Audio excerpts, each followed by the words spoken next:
In this video, I'm going to show you how to remove tags in Notion. Let's get started.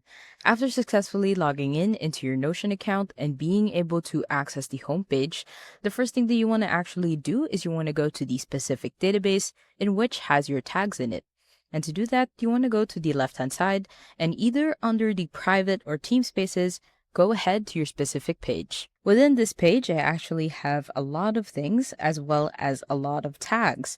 Now, in Notion, tags aren't really tags, but they function as tags.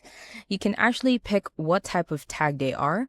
If you go to the property section, the tags are considered as the select, the status, something like that. And if you actually click on them, let's click on one like this one here. It will act as a tag, as you can see in here, because it has a lot of options.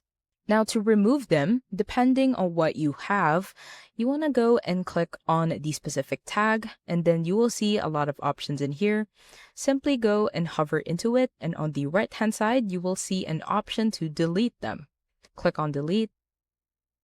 And if you go and press the option again, you won't see it within the options itself. And that's about it. That's how to remove tags in Notion.